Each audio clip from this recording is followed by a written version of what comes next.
Okay, सो hi everyone. आज हम chapter 4 पढ़ेंगे और जिसका नाम है ऊष्मा। हमने 3 चैप्टर कंप्लीट कर लिए थे। कल हमने देखा था रेसों से वस्त्र तक। आज हम ऊष्मा के बारे में पढ़ेंगे। ऊष्मा क्या है? ऊष्मा जो चीजें गर्म होती हैं या ठंडी होती हैं, वो किस प्रोसेस की वजह से होती हैं? हमारा शरीर गर्म क्यों रहता है? हमारा शरीर ठंडा क्यों हो जाता है? इन सभी के बारे में आज हम डिटेल से स्टडी करेंगे। सबसे पहले हम ये जो फर्स्ट बॉक्स है इसको हम ध्यान से पढ़ेंगे, क्योंकि पूरे चैप्टर का जो जो समरी है वो यही से आपको क्वेश्चन करेंगे और फिर इन्हीं के एक-एक करके जवाब आपको इस पूरे चैप्टर में मिलेंगे। तो हम देखेंगे अध्याय 3 में आप पढ़ चुके हैं कि ऊनी वस्त्र जांतव रेशों से बनाए जाते हैं। जांतव रेशों आपने देखा था कल, भेड़ों से ऊन बनाते हैं या कुछ और भी अन्य पशु, ऊँट से। तो आप यह भी जानते हैं कि सूती वस्त्र पादप रेशों से बनाए जाते हैं। हमने ये भी देखा था कि सूती वस्त्र जो है वो पादप रेशों से बनाए जाते हैं। हम शीतकाल में ऊनी वस्त्र पहनते हैं जो हमें गर्म रखते हैं। अब जो ऊनी वस्त्र वो हम गर्म क्यों रखते हैं? जब मौसम गर्म होता है तब हम हल्के रंग के सूती वस्त्र पहनना पसंद करते हैं, और जब मौसम जो है गर्म नहीं होता तो हम क्या है, हल्के सूती वस्त्र पहनते हैं। सॉरी, जब देखिए जब हमारा शरीर जब ठंडा होता है तो हम गर्म वस्त्र पहनना पसंद करते हैं, और जब हमारा शरीर गर्म होता है तो हम ठंडे वस्त्र पहनना पसंद करते हैं। तो आपको ये जानने के लिए अवश्य ही उत्सुक होंगे कि किसी विशेष ऋतु के लिए विशेष प्रकार के वस्त्र ही क्यों उपयुक्त हैं। इसमें जितने भी सवाल जो भी हैं कि इस चैप्टर में हम पढ़ेंगे क्या, तो ये सारे यहाँ पर एक-एक करके हमने बात कर ली। अब हम सबसे पहले ये देखेंगे कि जो ऊष्मा है, ऊष्मा की एसआई यूनिट क्या है? ऊष्मा की एसआई यूनिट क्या है? इसकी यूनिट है जूल। ये आपको याद रखनी है। और अदर यूनिट क्या है इसकी? कैलोरी में भी मापा जाता है। Calorie, joule, calorie. ऊष्मा को कैलोरीमीटर में भी मापते हैं और जूल में भी मापते हैं। अब हम आगे देखेंगे कि जो टेम्परेचर है वो हमें किस प्रकार गर्माहट और ठंडेपन को दर्शाता है। कौन-कौन से जो है तापमापी हैं जिसकी सहायता से हम ताप को मापते हैं। गरम एवं ठंडा। आपने देखा होगा कि जब हम किसी बाउल में गरम पानी में हाथ देते हैं तो हमें आभास होता है कि वह गरम पानी है। स्पर्श करते हैं जब हम, या फिर उसमें अत्यधिक ठंडा पानी है, तब भी हमें महसूस होता है कि यह पानी अत्यधिक ठंडा है। तो ये सब किसकी वजह से है? हमें क्यों पता लगता है कि ये ठंडा है या फिर गर्म पानी है? यहाँ पर देखिए एक लाइन दी गई है, यह निश्चय करने के लिए कोई वस्तु गर्म हो या ठंडी हम अपनी स्पर्श इंद्रिय, हाथ हो गया हमारा, विश्वास नहीं कर सकते, हमें कभी भी धोखा दे सकती हैं। तब हम यह कैसे ज्ञात करते हैं कि कोई वस्तु वास्तव में कितनी गर्म है, और किसी की वस्तु की उष्णता, गर्मी की विश्वसनीय माप और उसके ताप से की जाती है, और ताप मापने के लिए उपयोग की जाने वाली वस्तु तापमापी थर्मामीटर कहते हैं। तापमान को जो मापती है उसको थर्मामीटर कहते हैं। अब थर्मामीटर देखिए कई प्रकार के होते हैं, जिसमें आप देखेंगे कि एक हमारे बॉडी टेम्परेचर को मापने के लिए भी यूज़ में लिया जाता है, और टेम्परेचर अ, मौसम का टेम्परेचर भी हम देखेंगे, उसको भी मापते हैं। तो इनमें अलग-अलग टेम्परेचर का यूज़ किया जाता है। सबसे पहले हम देखेंगे कि डॉक्टरी जो थर्मामीटर है, वो क्या है? जब कभी आपको या आपके परिवार में किसी को बुखार चढ़ा हो, तो टेम्परेचर ताप को थर्मामीटर तापमापी में मापा गया था। जिस तापमापी से हम अपने शरीर के ताप को मापते हैं, उसे डॉक्टरी थर्मामीटर कहते हैं। तो आप देखिए, जब आपको बुखार होता है या आप घर में किसी को बुखार होता है, तो हम डॉक्टर जो है जो थर्मामीटर से उसका टेम्परेचर चेक करता है। यहाँ पर एक डायग्राम दिया गया है डॉक्टरी थर्मामीटर। इसमें आप देखिए यहाँ पर 37 लिखा हुआ है। 37 का क्या मतलब है कि हमारे जो शरीर का मैक्सिमम टेम्परेचर है वो 37 तक हो सकता है।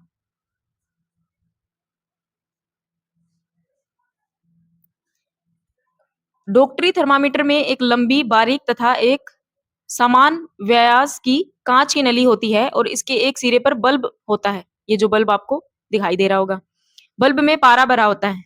इसमें क्या होता है? पारा, या फिर जिसको आप मरकरी बोल देते हैं।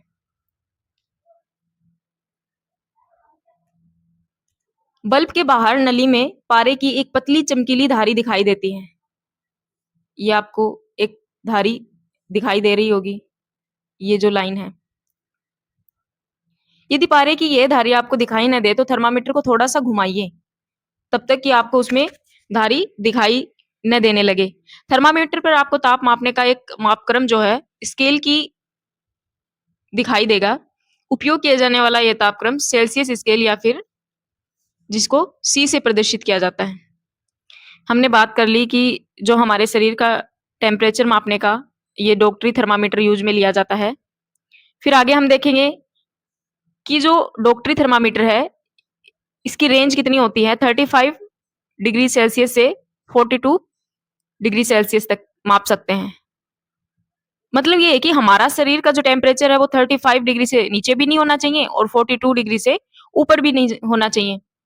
ऊपर हो भी नहीं सकता 42 से। थर्मामीटर से ताप मापना। आइए ये देखें कि थर्मामीटर को कैसे पढ़ा। पहले इन्हीं दो क्रमागत एक के बाद एक बड़े चिन्हों द्वारा निरूपित ताप के अंतर को नोट कीजिए। देखिए, मैं आपको बिल्कुल सिंपल भाषा में समझा देती हूं कि थर्मामीटर का उपयोग किया जाता है तो इसमें हमारे शरीर का जो हमारे बॉडी का जो ह्यूमन टेम्परेचर है वो डिग्री सेल्सियस में 37 डिग्री सेल्सियस होता है। अगर हम केल्विन में देखें तो ये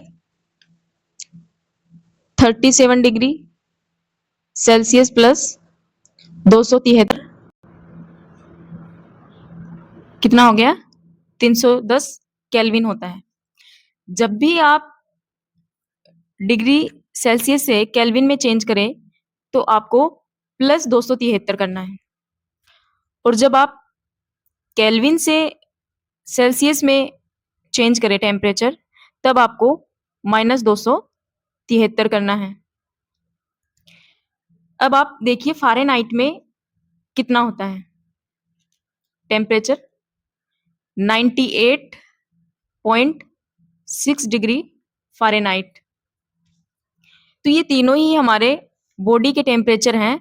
इसको हमें याद रखना है। यहाँ पर कई बार क्वेश्चन पूछा जाता है, इंपॉर्टेंट भी है, तो ये आप याद रखना। 37 डिग्री सेल्सियस में, 310 केल्विन में और फ़ारेनहाइट में 98.6। अब हम देखेंगे कि हमसे सवाल कैसे पूछे जाते हैं।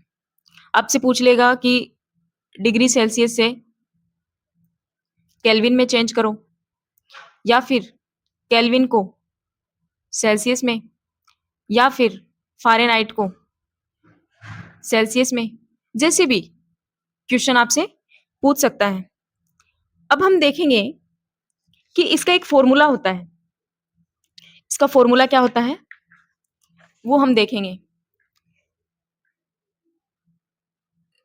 सेल्सियस माइनस 0 अपॉन में 100 is equal to K minus 273 upon में 100 is equal to Fahrenheit minus 32 upon में 180।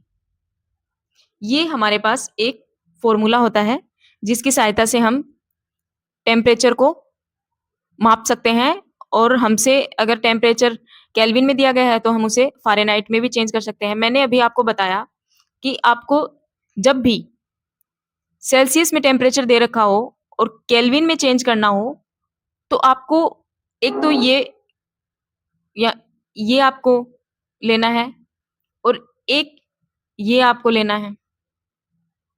इन दोनों की मदद से हम ये टेम्परेचर चेंज कर सकते हैं। अगर इससे भी एक सिंपल वे में इसका सॉल्यूशन मिल जाता है कि जब हमें सेल्सियस से केल्विन में चेंज करना हो तो आप +273 कर दीजिए। अगर आपको टेम्परेचर 37 डिग्री सेल्सियस दे रखा हो और आपसे पूछे केल्विन में, तो आप 273 प्लस कर दीजिए। अगर आपसे केल्विन से सेल्सियस में पूछे, तो आप -273 कर दीजिए। आपका आंसर आ जाएगा। अब हम कुछ ताप के पैमाने के बारे में पढ़ेंगे। जैसे केल्विन स्केल सबसे पहले आती है। सबसे पहले हम केल्विन को देखेंगे। केल्विन स्केल होती है। फिर दूसरी आती है सेल्सियस। फिर आती है फ़ारेनहाइट।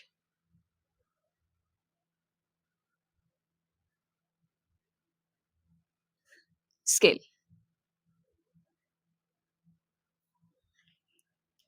ये यहाँ से क्वेश्चन ज़रूर पूछे जाते हैं। अब हम आगे देखेंगे। यहाँ पर देखिए, मानव शरीर का सामान्य तापमान 37 डिग्री सेल्सियस है। इसके मात्रक के साथ व्यक्त किया गया है। यहाँ पर डॉक्टरी थर्मामीटर पढ़ने के लिए आवश्यक सावधानियाँ बताई गई हैं। ये भी इम्पोर्टेंट है। यहाँ से क्वेश्चन बन सकता है। थर्मामीटर के उपयोग से पहले और उपयोग के पश्चात धोना चाहिए और धोने के लिए जो है प्रतिरोधी एंटीसेप्टिक घोल का उपयोग अच्छा रहता है। सुनिश्चित कीजिए कि उपयोग से पहले पारे का तल जो है 35 सेल्सियस से नीचे हो। जब हम यूज करेंगे तो इसका जो टेम्परेचर है वो 35 सेल्सियस से नीचे होना चाहिए, तभी तो हम टेम्परेचर माप सकते हैं। थर्मामीटर को पढ़ते समय पारे का जो तल है दृष्टि रेखा के सीध में होना चाहिए। ऐसे होना चाहिए, ना कि ऐसे। ओके? कुछ डाउट हो, कुछ समझ में नहीं आ रहा तो आप मुझे कमेंट सेक्शन से पूछ सकते हैं। बाकी आप लोग बताना क्लासेस कैसी लग रही हैं आपको और ताकि मैं इम्प्रूव कर सकूँ। चलिए आगे देखते हैं। एनसीईआरटी बेस है। आप कोई भी एग्ज़ाम देख लीजिए, कोई भी एग्ज़ाम उठा लीजिए, उसमें सभी में आपको एनसीईआरटी पढ़नी ही पड़ती है। कोई भी बुक की ज़रूरत नहीं है आपको कंटेंट के लिए। आप एनसीईआरटी पढ़िए, उससे बाहर क्वेश्चन बहुत कम जाते हैं। सवाल यहीं से बनते हैं। आगे हम देखेंगे कि भुजों के मस्तिष्क में एक नटखट विचार आया कि वह डॉक्टरी थर्मामीटर को गर्म दूध का ताप मापना चाहता था। पहेली ने उसको ऐसा करने से रोक दिया। देखिए यहाँ पर एक बच्चा है जिसके दिमाग में एक विचार आया। देखो विचार आना अच्छी बात है। आप भी जब ऐसे पढ़ रहे होते हैं तो आप भी थोड़ा थिंकिंग किया करिए कि ऐसा क्यों होता है? क्यों? कैसे हुआ? ये सब। तो उससे क्या होगा आपके माइंड में सवाल आएँगे तो तभी आप डाउट पूछोगे। तो ऐसा इसलिए क्यों हुआ? आप बताइए ऐसा क्यों हुआ कि हम दूध को क्यों नहीं नाप सकते? देखिए जो डॉक्टरी थर्मामीटर है उसका टेम्परेचर कितना था हाई? 42 हमने देखा था 35 से 42 और यहाँ पे दूध का टेम्परेचर हाई होगा। तो किसी अन्य टेम्परेचर को नहीं नाप सकते। मान लो यहाँ पर दूध का टेम्परेचर 100 हो, तो क्या वो रीडिंग दिखाएगा? वो नहीं दिखाएगा, या तो वो टूट जाएगा। जैसे पहले के टाइम में काँच के थर्मामीटर होते थे, जो कि किसी ऐसे टेम्परेचर को मापते थे बॉडी के अलावा, तो वो क्या है अगर ज़्यादा शो कर रहा है तो वो टूट जाता था। तो यहाँ पे देखिए डॉक्टरी थर्मामीटर का उपयोग मानव शरीर का ताप मापने को छोड़कर किसी अन्य वस्तु का ताप मापने के लिए कभी मत कीजिए। थर्मामीटर को धूप तथा आग के पास भी रखने से बचाइए, ऐसा करने से टूट जाता है। डॉक्टरी थर्मामीटर को केवल मानव शरीर का ताप मापने के लिए डिज़ाइन किया गया है। और मानव शरीर का सामान्य तापमान जो हमने अभी बताया 42 से अधिक नहीं हो सकता और 35 सेल्सियस से कम नहीं हो सकता। अब आते हैं प्रयोगशाला तापमापी। देखिए हमारे मन में अभी सवाल आया कि हम दूध को कैसे मापेंगे, तो इसके लिए अलग-अलग तापमापी हैं। तो सेकंड हम पढ़ेंगे प्रयोगशाला तापमापी। ऐसा ही एक तापमापी प्रयोगशाला तापमापी है। आपके अध्यापक इस तापमापी को आपको दिखाएँगे और ध्यान से देखिए इसे मापे जाने वाले अधिकतम तथा न्यूनतम ताप को नोट कीजिए और प्रयोगशाला में इसका जो परिसर है, इसकी जो रेंज है, वो कितनी है? 10 से 110 सेल्सियस। ये आपको याद रखना है, इम्पोर्टेंट है। आगे देखिए, जैसे आपने डॉक्टरी थर्मामीटर में किया था, ठीक उसी प्रकार से इस तापमापी के भी किसी सबसे छोटे भाग द्वारा दर्शाए जाने वाले ताप का मान ज्ञात कीजिए और तापमापी दर्शाए गए तापमान को ठीक-ठीक पढ़ने के लिए आपको तापमान की आवश्यकता होगी। यहाँ पर हम देखेंगे कि इनकी जो रेंज है, वो अलग-अलग है, तो तभी तो हम अलग-अलग चीज़ों को माप पाएँगे। अगर किसी तापमापी को शरीर के टेम्परेचर मापने के लिए बनाया गया है, तो उससे और कोई चीज़ आप कैसे माप सकते हैं? और कुछ तापमापी प्रयोगशाला के लिए बनाए गए हैं। यहाँ पर आप देखिए पहले के जो थर्मामीटर होते थे, वो काँच के होते थे और आज के टाइम में आपको थर्मामीटर हैं वो अलग टाइप के मिलेंगे, वो हम आगे देखेंगे। फिर आगे देखिए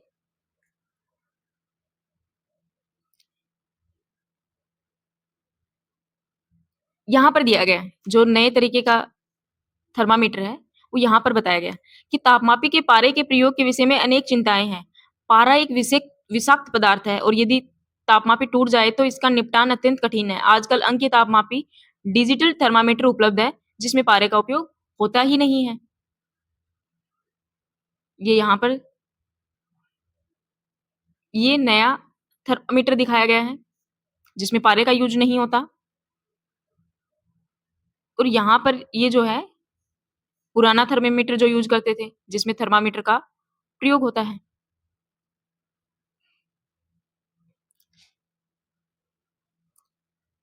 आगे देखेंगे हम ऊष्मा का स्थानांतरण। अच्छा, ऊष्मा का स्थानांतरण एक स्थान से दूसरे स्थान पर होता है। ऐसा तो है नहीं कि ऊष्मा एक जगह पर ही रहती है।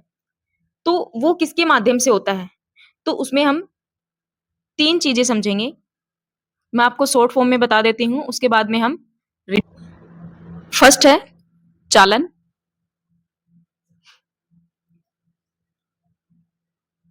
चालन में क्या होता है? पहले हम नाम लिखते हैं, फिर एक-एक करके इनके बारे में बात करेंगे। दूसरा है संवहन।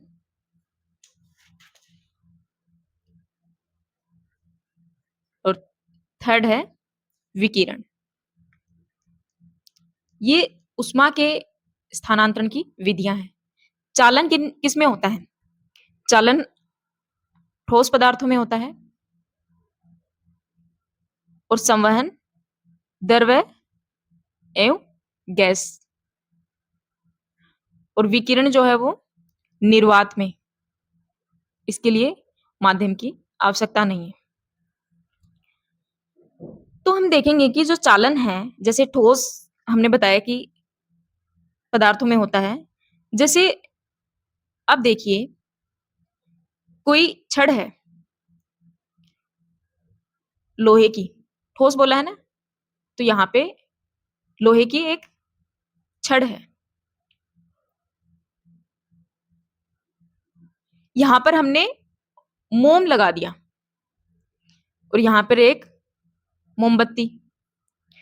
तो आप देखेंगे जब इसको गरम करेंगे, तो आप देखेंगे कि धीरे-धीरे जो है गरम होकर मोम यहाँ से गिरना शुरू हो जाता है।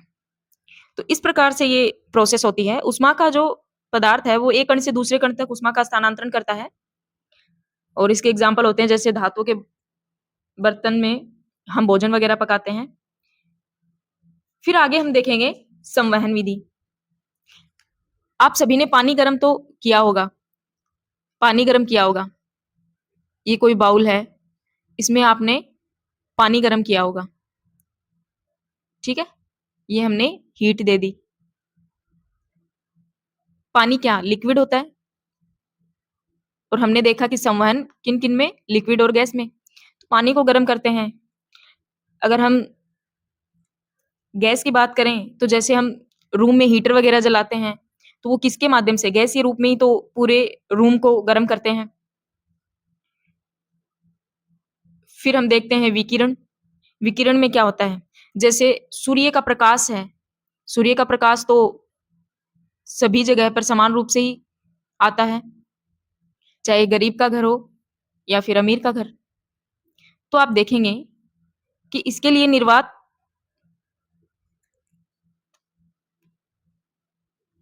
माध्यम होता है, और पृथ्वी की सतह पर सूर्य की ऊष्मा का पहुंचना, ये इसका एग्जाम्पल है। ये किसका एग्जाम्पल है? विकिरण का। विकिरण, रेडिएशन, जो पृथ्वी तक पहुंचती है। फिर हम एक-एक करके आगे एनसीईआरटी में जो दिया गया है, उस लाइन को रीड करते हैं। आइए देखते हैं। ये एग्जाम्पल हमने लिया, ये एग्जाम्पल यहाँ पर दे रखा है, चालन का एग्जाम्पल है ये।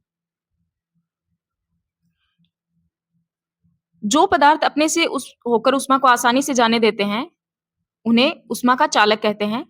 एग्जाम्पल एल्यूमिनियम, आयरन, लोहा, कॉपर, ये सब क्या है? ठोस हैं।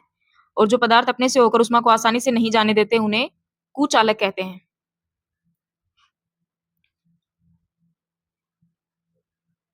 आगे एक एग्जाम्पल और दिया गया है।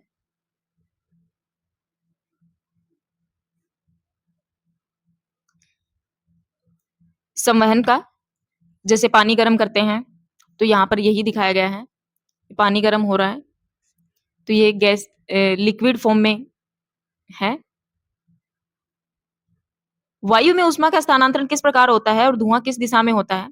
ऊष्मा स्रोत के पास की जो वायु है, वो गर्म होकर ऊपर उठती है, और इस प्रकार की वायु भी गर्म हो जाती है, और प्रक्रिया चलती रहती है।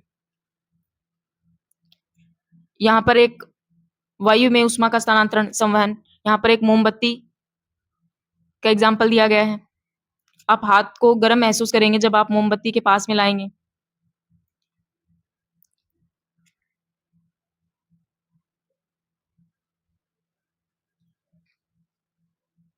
आगे देखिए, एक इंपॉर्टेंट टॉपिक है समुद्र समीर और थल समीर। इसको हम अलग से एक पेज पर देखते हैं। पहले हम देखेंगे समुद्री समीर।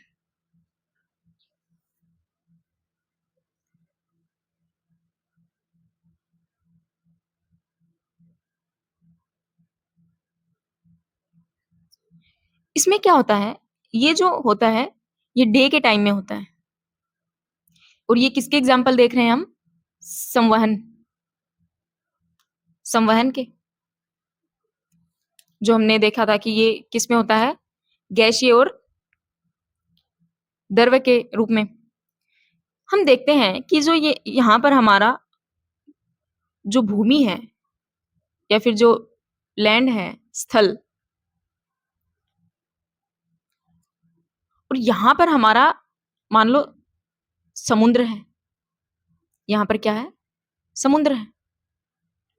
तो अब हम देखेंगे कि जब स्थल की वायु गर्म है, और जो समुद्र की वायु जो है ठंडी, जब ये वायु गर्म होती है और जो गर्म वायु है वो हल्की होती है, तो ये ऊपर उठती है। तो यहाँ पर ये गर्म वायु ऊपर उठ जाएगी, तो यहाँ पर जगह खाली हो जाएगी। तो यहाँ समुद्र से यहाँ पर वायु आएगी इस स्थान को भरने के लिए। कि उष्मा का स्थानांतरण देखो, हाई टेम्परेचर से लो टेम्परेचर की हो रहा है, यहाँ पर कम है वायु, यहाँ पर ज्यादा है। जब समुद्र से स्थल की ओर आने वाली जो हवा है, वो ठंडी हवा महसूस होगी हमें। स्थल से समुद्र की ओर जो है ठंडी हवा।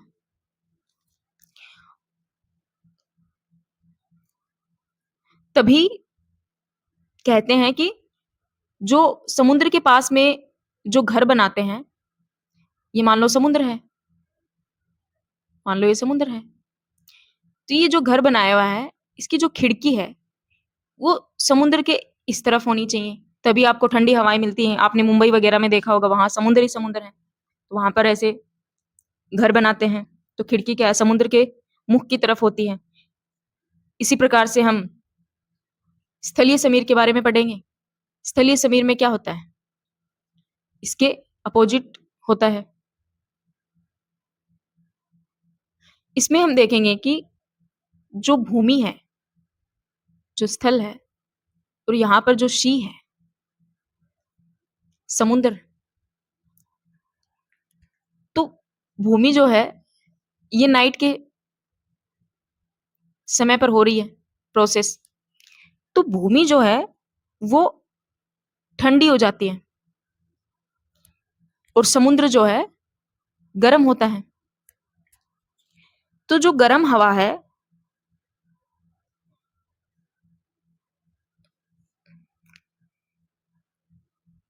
ठंडी हवा गर्म हवा की तरफ आती है और जो समुद्र से स्थल की ओर आने वाली जो हवा है, वो गर्म होगी। आने वाली जो हवा है, वो गर्म होगी। तभी हमें रात के टाइम में समुद्र पर हम जब जाते हैं, तो हमें क्या है, थोड़ी-सी हुमस या फिर थोड़ी-सी गर्मी महसूस होती है। अब हम यही चीज़ एनसीईआरटी के माध्यम से समझेंगे। उसमें एक्सप्लेन किया गया है, उस डायग्राम को देखिए। यहाँ पर देखिए समुद्र समीर, स्थल समीर। ये देखिए ठंडे से गर्म की तरफ, गर्म से ठंडे की तरफ। यहाँ तक समझ में आया? ये प्रोसेस आपको अच्छे से समझ में आनी चाहिए। अगर आपको समझ में नहीं आई तो आप दोबारा पूछ सकते हैं। अब हम देखेंगे, इस हेडिंग को पढ़ने से पहले मुझे आपको 2 पॉइंट और बताने हैं कि जो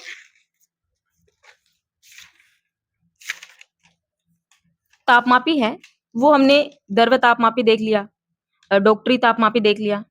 एक होता है गैस तापमापी और एक होता है पूर्ण विकिरण तापमापी, जिसको बोलते हैं पायरोमीटर। पायरोमीटर। अब आप देखिए, पायरोमीटर क्या है? अत्यधिक उच्च टेम्परेचर को मापने के लिए यूज में लिया जाता है। और जो गैस तापमापी है, वो जैसे हाइड्रोजन, नाइट्रोजन, इनके टेम्परेचर को मापने के लिए यूज में लिया जाता है। और द्रव तापमापी जो है, वो पारा, अल्कोहल, इनको मापने के लिए। और डॉक्टरी थर्मामीटर के बारे में हमने पढ़ ही लिया। तो हम देखेंगे कि पायरोमीटर का जो टेम्परेचर है, वो 800 से अधिक, 800 टेम्परेचर से अधिक के तापमान को मापता है। मतलब सूर्य के तापमान को मापने के लिए पायरोमीटर का उपयोग किया जाता है। ये इंपॉर्टेंट है, इसे याद रख लेना। सूर्य के तापमान को, सूर्य है, इसके तापमान को मापने के लिए उपयोग किया जाता है। अब हम चलते हैं आगे की तरफ कि सर्दियों तथा गर्मियों में हमारे पहनने के वस्त्र किस प्रकार से बदल जाते हैं। जैसे गर्मियों में हम हल्के रंग के वस्त्रों को वरीयता देते हैं, क्यों? और सर्दियों में हम गहरे रंग के कपड़े पहनना पसंद करते हैं, क्यों? तो आप देखेंगे,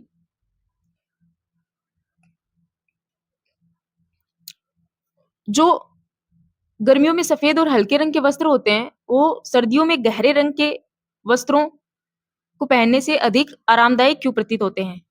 क्योंकि जो गहरे रंग के पृष्ठ अपेक्षाकृत अधिक तापमान को अवशोषित कर लेते हैं। तो हमें क्या है, हीट देते हैं। हीट देंगे तो हमें ठंड नहीं लगेगी, गहरे रंग के वस्त्र। इसीलिए सर्दियों में गहरे रंग के वस्त्र पहनना हमें सुखद लगता है।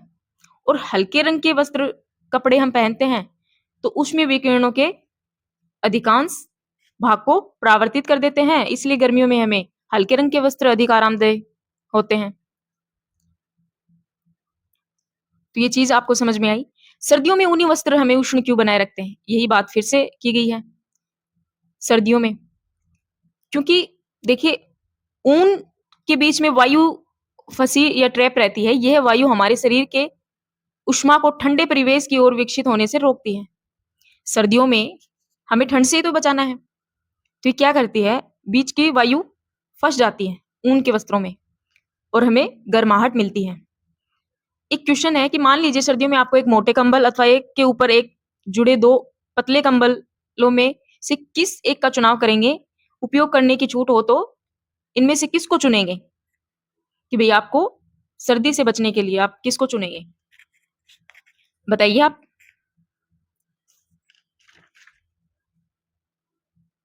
अभी थोड़ी देर पहले हमने देखा कि जो वायु है वो फँस जाती है। 2 कंबल हैं, पतली-पतली, यहाँ पर वायु फँस जाती है, जो कि वायु जो है ऊष्मा की कुचालक होती है, कुचालक होती है और हमें हीट देती है।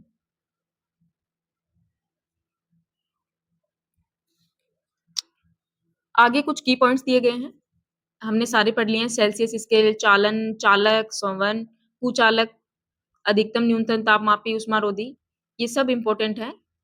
इन्हें आप ज़रूर देखें।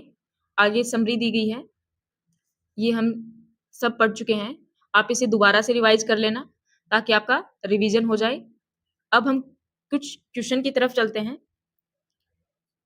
यहाँ पर हम ये फिल इन द ब्लैंक्स वाले क्वेश्चन देखते हैं कि कोई वस्तु कितनी गर्म है, इसकी जानकारी किससे प्राप्त होगी? ताप से, टेम्परेचर से ही तो पता लगेगा। और उबलते हुए पानी का तापमानी से नहीं मापा जाता। कौन से तापमापी से नहीं माना जाता? डॉक्टरी से। भई मैंने बताया कि आपको जो शरीर का टेम्परेचर है वो डॉक्टरी थर्मामीटर से मापा जाता है, ना कि पानी का टेम्परेचर या फिर दूध का टेम्परेचर। ताप को डिग्री में मापते हैं, सेल्सियस डिग्री में। बिना किसी माध्यम द्वारा ऊष्मा स्थानांतरण के प्रक्रम को विकिरण कहते हैं। हमने पढ़ा विकिरण के बारे में। विकिरण, सूर्य का जो प्रकाश है वो पृथ्वी पर पहुँचता है विकिरण के माध्यम से। हल्के रंग के वस्त्रों की अपेक्षा रंग के वस्त्र ऊष्मा का अधिक अवशोषण करते हैं, गहरे रंग के। ने देखा कि गहरे रंग के वस्त्र ऊष्मा का अब्ज़ॉर्ब करते हैं, तभी तो हमें सर्दी से बचाते हैं। आगे हम देखेंगे फिल इन द ब्लैंक्स। थल समीर के बहने का जो समय है, वो क्या है? दिन के समय में।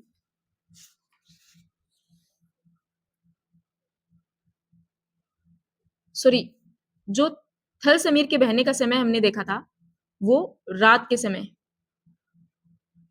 और समुद्र समीर के बहने का समय हमने देखा था दिन के समय। और गहरे रंग के कपड़े पहनने का जो समय है, गहरे रंग के हम सर्दियों में पहनते हैं और हल्के रंग के कपड़े हम गर्मियों में पहनते हैं।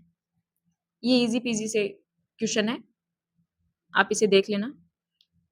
कुछ क्वेश्चन और भी हैं, ये क्वेश्चन आप लोग बताना। लकड़ी के एक चम्मच को आइसक्रीम के प्याले में डुबोया जाता है, इसका दूसरा सिरा चालक के कारण चालन के कारण ठंडा हो जाएगा, संवहन के कारण। ये आप लोग के लिए होमवर्क है। ये क्वेश्चन भी आपके लिए होमवर्क है, तो आप लोग मुझे बताना इसके आंसर क्या होंगे कमेंट बॉक्स में और आपको क्लास कैसी लगी, आप मुझे ज़रूर बताइएगा और पढ़ते रहिए अच्छे से और अपने स्वास्थ्य, हेल्थ का भी ध्यान रखिए। अच्छे डाइट लें, अच्छे पढ़ते रहिए और अपनी बॉडी एक्टिविटी के लिए भी टाइम निकालें। तो ठीक है, मिलते हैं नेक्स्ट वीडियो में। कल चैप्टर हम 5 पढ़ेंगे।